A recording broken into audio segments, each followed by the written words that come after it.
Okay, let's dive right into this. Welcome everyone to today's explainer.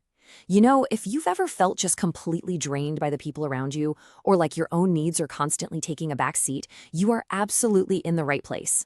Today, we're bringing a highly actionable, structured approach to something literally all of us struggle with at some point: setting boundaries and protecting your peace.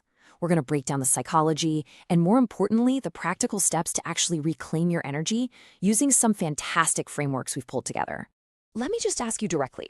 Do you feel like you absorb everyone's emotions? Like maybe you sense the tension, the anxiety, or even the sadness of a difficult family member, or maybe an unreceptive partner as vividly as if those feelings were your own?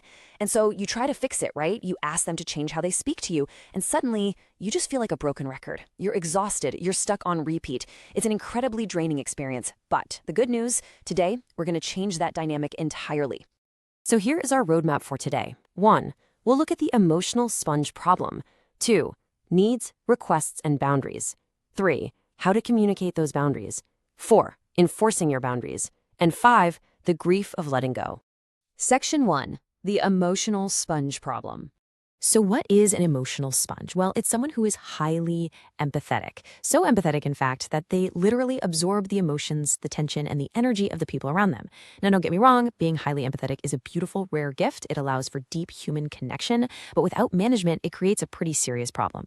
The line between your emotions and someone else's becomes completely blurred. You end up carrying their baggage, which, let's be honest, is exhausting enough without the excess baggage fees. We absolutely have to learn to protect our emotional well-being without losing our compassion. Section 2. Needs, requests, and boundaries. Okay, so here is the crucial paradigm shift of this entire explainer. When dealing with difficult people, we constantly make requests when we actually need to be setting boundaries. Let's break that down. A request is asking someone else to change their behavior to meet our needs. Like, could you please stop talking about my weight? The problem? The outcome is totally out of our control. A boundary, on the other hand, is changing our own behavior to meet our needs. It sounds like I cannot continue to interact with you when you bring up my weight. The outcome here is entirely 100% within our control. You are the one protecting your own heart and energy. See, boundaries are an enforceable mechanism. When we set a boundary, we're not just crossing our fingers and hoping the other person miraculously treats us better. No way. We are taking direct action to protect our physical or psychological well-being. We're ensuring our own needs are met, regardless of what the other person decides to do. But here's the mental block a lot of us hit. Therapists actually call it the both-and dilemma. We get so worried that setting a boundary means we're being mean or that it signals we don't love the person. I really want to reassure you here. Setting a boundary absolutely does not mean you don't love them. You're simply making a request for your own safety. You can be firm and loving at the exact same time. It is not your job to manage their fragile reaction to your boundary at the expense of your own peace. Section 3. How to communicate boundaries. If you've ever fumbled your words during a tense moment, and haven't we all, this 4-step script from Banyan Therapy is pure gold. It goes exactly like this. 1. I feel, and you insert the negative feeling. 2. When you, insert the behavior. 3. I need, state your boundary. And 4. If you cannot do this, I will, state your consequence. By using these I statements, you totally avoid an accusatory tone. So for example, I feel uncomfortable when you gossip about our friends. I need to have conversations that respect others' privacy. If you cannot do this, I will have to end the conversation. It's calm, it's clear, and it's undeniable. Will it feel a little robotic the first time you try it? Yeah, for sure. But will it save your sanity? Absolutely. The golden rule to remember here is speak softly and carry a big stick. Have you ever noticed that you really only feel compelled to raise your voice when your boundaries aren't being respected? Well, you shouldn't have to yell. If you have realistic, feasible consequences that you can actually enforce at any time, like sleeping in a separate room, walking away, or simply ending a phone call, you can communicate your boundary calmly, just one time. The real secret? Consistent enforcement. Section 4. Enforcing your boundaries. So what happens when someone just flat out ignores your boundary? You shift to your tools of enforcement. And these are incredibly powerful because they give you full authority over what you actually can control.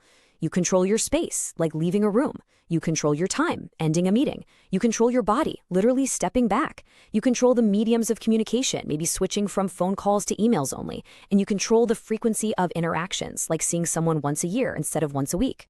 Notice the core theme of all these enforcement tools?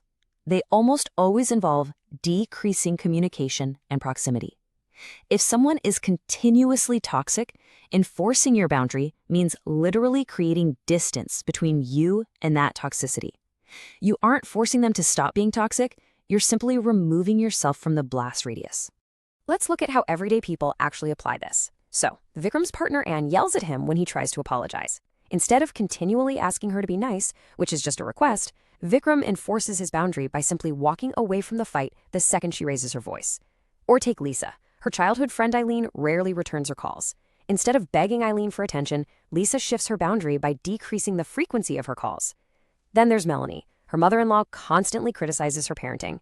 Instead of arguing, Melanie changes the medium, taking space and leaving the room when the criticism starts. Every single one of them shifted from an unenforceable request to an actionable boundary. Real game changers. Section 5. The grief of letting go. Now I want to be real with you. Making these changes isn't easy. When you finally enforce a boundary with a difficult person, you're probably going to experience a true grieving process. You move from denial to anger, bargaining, depression, and finally acceptance. Why? Because true boundary setting means letting go of the illusion that we can magically change the other person. It means accepting that they might never change their harmful behavior and literally mourning the relationship we hoped we could have had with them. Honestly, it takes deep courage to reach that stage of acceptance. And that brings us to this incredibly poignant truth. We can't change someone or make them give more than they're willing to give. It's tough to hear, but it's true. We can only decide how close we wish to be to someone who has repeatedly demonstrated they won't respect our needs. Ultimately, your peace is entirely in your own hands. So I want to leave you with a final thought to take out into the real world. Think about that one difficult relationship in your life right now. Look back at the tools we've explored today. What boundary will you set to protect your peace today? Thank you so much for joining me on this explainer. Take these tools, take these scripts, and go reclaim your energy.